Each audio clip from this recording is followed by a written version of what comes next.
각 당에서는 지역구 후보자의 공천 시에 그런 기준도 마련하고 이것을 참고해서 실질적으로 국민의 눈높이에 맞는 국회의원들이 선출돼서 직무에 충실히 좀 임하기를 바라는 마음에 관련된 그 부동산의 증감과 관련된 부분들을 조사를 하고 발표를 하는 것입니다.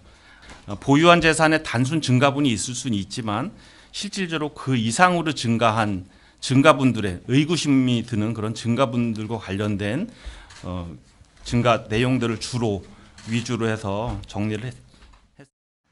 조사 내용은 3년간 국회의원 전체 재산의 증가액과 상위 10명, 두 번째 3년간 부동산 재산 증가액과 상위 10명, 그리고 2023년 현재 기준으로 볼 때 과다 부동산을 과다 보유하며 임대업 의심 중인 의원 명단, 그리고 의정활동 기간 부동산 추가 매입한 국회의원 명단입니다.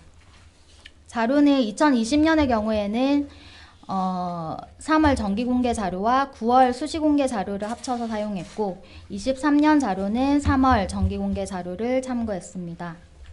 첫 번째로 3년간 국회의원의 평균 재산 증가액과 3년간 재산 증가 상위 10명을 말씀드리겠습니다.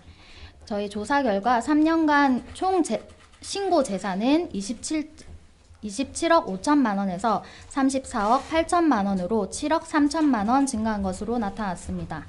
국민의힘은 42억에서 56억 7천만 원으로 14억 8천만 원 증가했고 더불어민주당은 14억 8천만 원에서 21억 2천만 원으로 6억 4천만 원 증가한 것으로 나타났습니다.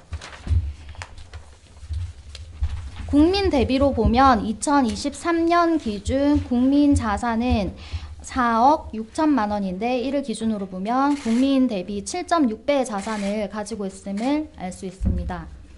상위 10명을 보았는데요. 지금 박정 더불어민주당 의원 191억 8천만 원이 증가했고 윤상현 국민의힘 의원 133억 3천만 원 증가했고 홍익표 더불어민주당 의원 66억 1천만 원 증가했고 임종성 더불어민주당 의원이 44억 4천만 원 증가한 것으로 나타났습니다. 대부분이 기존의 증권 주식 부자였기 때문에 이제 평가 방식이 바뀜으로 인해서 주식 신고액이 증가한 것으로 보입니다. 2019년 12월 3일에 공직자윤리법이 개정되었는데요. 기존에는 비상장 주식의 경우에 액면가로 신고하도록 되어 있었는데 2020년 6월 4일 시행 이후로 실거래가 또는 평가액으로 신고함에 따라 증폭하게 되었습니다. 앞서 김성달 총장님이 말씀드린 바와 같이 임종성 의원, 김혜재 의원, 박성증 의원의 경우에는 이제 기존에 가지고 있던 부동산을 매도하게 되면서 이제 재산이 증가되어서 신고되었다고 볼 수 있습니다. 왜냐하면 현재 부동산 재산의 경우에는 공시가로 신고되기 때문에 시세의 40에서 60%, 70% 수준으로만 반영되고 있는데 이것이 매도되면서 실거래가로 지금 신고가 되었기 때문입니다. 두 번째로 3년간 부동산 재산 증가액과 부동산 재산 증가 상위 10명에 대해서 말씀드리겠습니다. 부동산 재산의 경우에는 21대 국회의원 평균 16억 5천만 원에서 19억 7천만 원으로 3억 2천만 원 증가한 것으로 나타났습니다. 정당별로는 국민의힘이 22억 3천만 원에서 28억 3천만 원으로 6억 1천만 원 증가했고 더불어민주당은 11억 2천만 원에서 13억 8천만 원으로 2억 6천만 원 증가한 것으로 나타났습니다.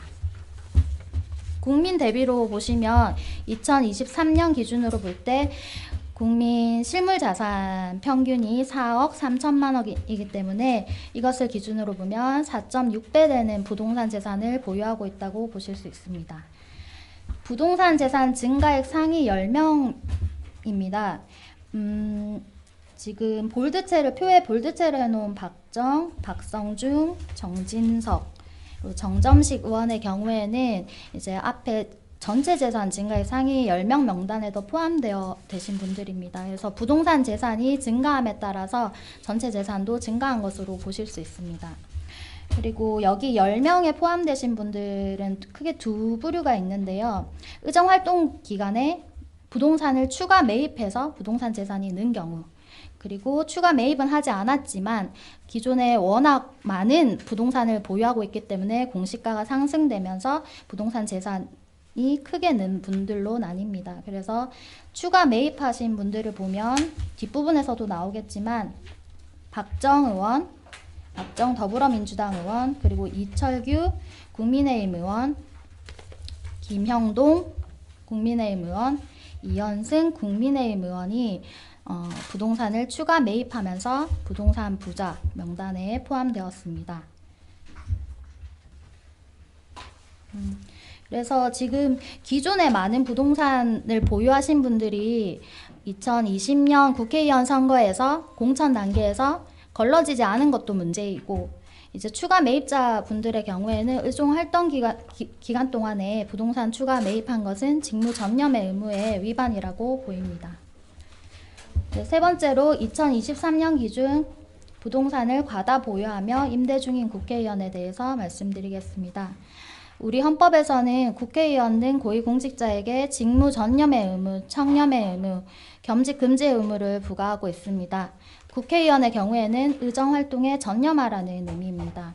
그래서 이런 의미에서 저희는 경실련은 2주택 이상 주택을 보유하거나 비주거용 건물을 보유하거나 대지를 보유한 경우 과다 부동산 보유라고 보고 이를 조사에 발표하고 있습니다. 이를 기준으로 보면 이제 여기에 해당하시는 분들이 중복을 제외하면 총 109명으로 나타납니다. 그런데 부동산을 많이 보유하고 있어도 실사용을 하고 있는 경우가 있을 수 있습니다.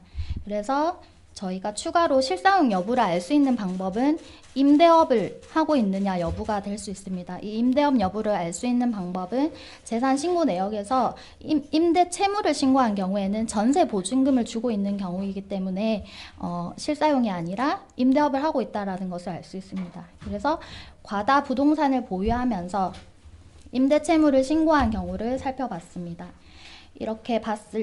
이렇게 본 경우에 이제 총 60명으로 파악되었습니다. 여기에는 국민의힘 38명, 더불어민주당 17명, 정의당 2명, 무소속 2명, 시대전환 1명이 포함되었습니다. 저희는 사실 부동산 과다 보유하면서 게다가 임대까지 주고 있는 경우에는 의정활동에 전념하기 어렵다고 보고 공천에서 걸러져야 한다고 보고 있습니다. 그리고 이제 109명 중에 60명이 지금 임대업을 하고 있다고 말씀드렸는데요. 그럼 나머지 49명은 문제가 없느냐 했을 때 사실 이것은 해명을 통해서 밝혀져야 하는 부분입니다. 월세를 주고 있는지 아니면 정말로 실사용하고 있는지 적극 소명해 주시기를 바랍니다.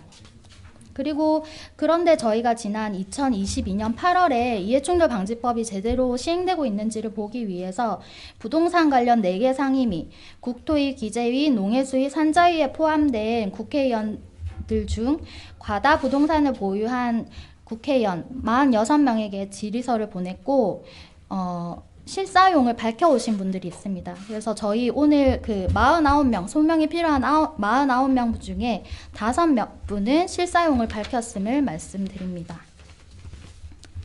그래서 표를 기준으로 보시면요.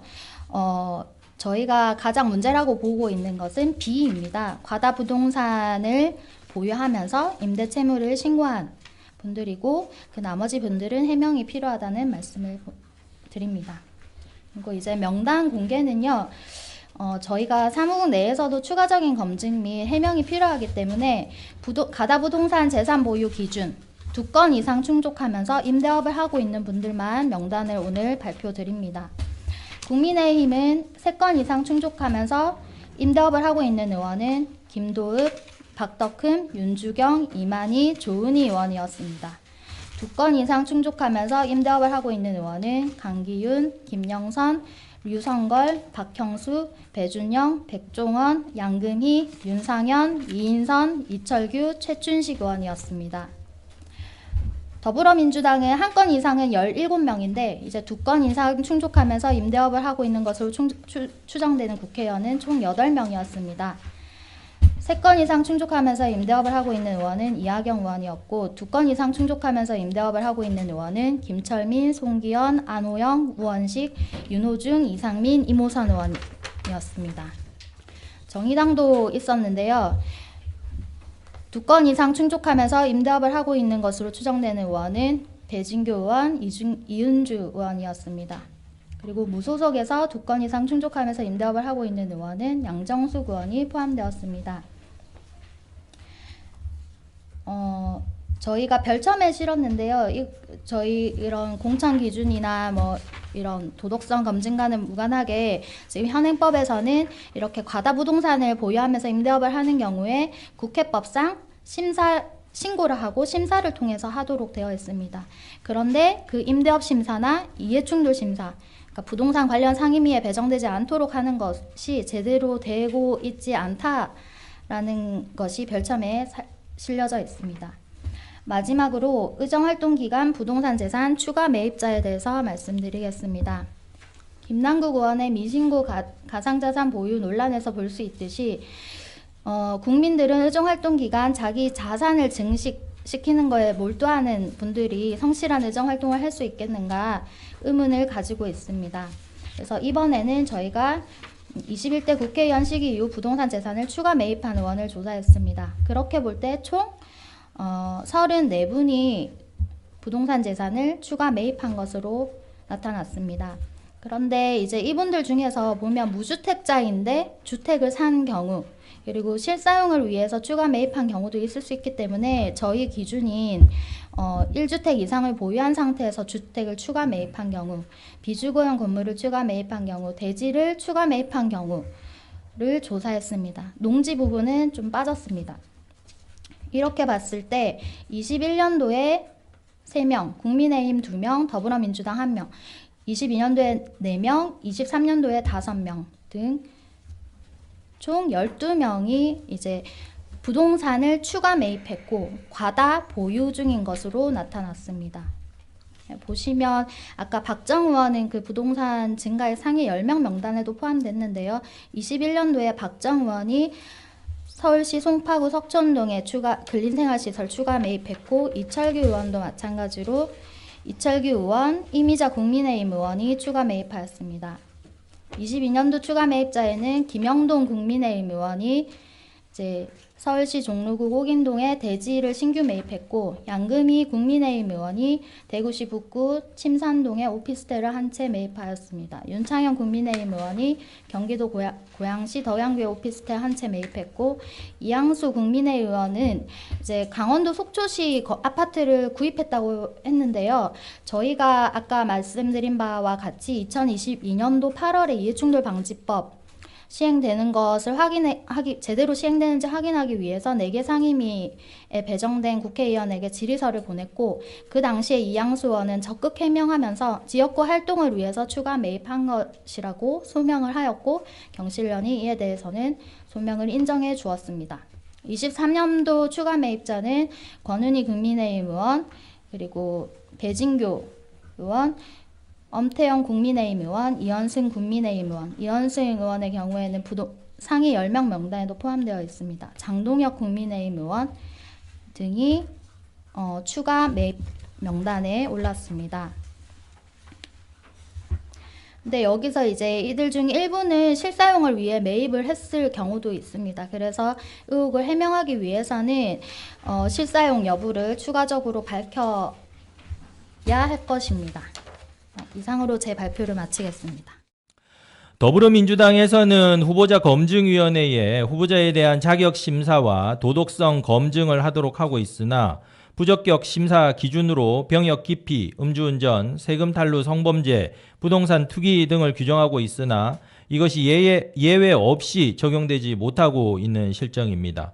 다른 정당들은 아예 후보자 검증위원회가 없거나 자격심사 기준 등이 마련되지 않고 있습니다. 이에 경실련은 2024년 선거를 앞두고 공천개혁운동을 예고하면서 21대 현역 국회의원에 대한 부동산 부자, 임대업자 실패를 발표하고 이들에 대해서는 이후 공천 과정에서 철저한 검증이 이루어져서 부동산 투기 의혹이 있는 경우 공천 배제를 촉구할 것입니다.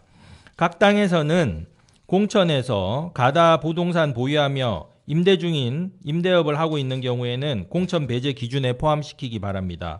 부동산을 가다 보유하면서 임대업을 하고 있는 국회의원은 청렴의 의무를 저버리고 의정활동 중 불로소득을 취해온 것에 대해서 사과를 해야 될 것입니다. 부동산을 가다 보유하면서 임대 채무를 신고하지 않는 국회의원의 경우에는 보유한 부동산에 대한 실사용 여부에 대해서 적극적인 해명을 해주시기 바랍니다. 의정활동 기간 무주택이 아님에도 부동산을 추가 매입한 국회의원은 실사용 여부를 밝히시고 실사용하지 않고 이것을 임대업에 종사하고 있다면 직무 전념의 의무를 저버린 것에 대해서 사과를 하십시오. 공직자윤리위원회는 부동산을 추가 매입한 경우 취득 경위 및 실사용 여부 등에 대해서 심사 내역을 공개하시기 바랍니다. 또한 국회 윤리심사 자문위원회는 임대업 심사 및 이해충돌 심사 내역을 공개하시기 바랍니다. 마지막으로 국회법 32조의 2, 이 지금 작년에 이해충돌 심사를 하겠다고 언론에 이렇게 크게 났습니다. 근데 지금 전혀 작동이 되고 있지 않거든요. 이 부분에 대해서 지금 1년 지났습니다. 조속히 국회 규칙을 제정을 하셔서 이해충돌 심사 제대로 하시고 그리고 시민단체나 우리 국민들이 요구하는 정보공개 청구에도 적극 응해 주시기 바랍니다. 이상입니다. 해명하라! 해명하라! 해명하라!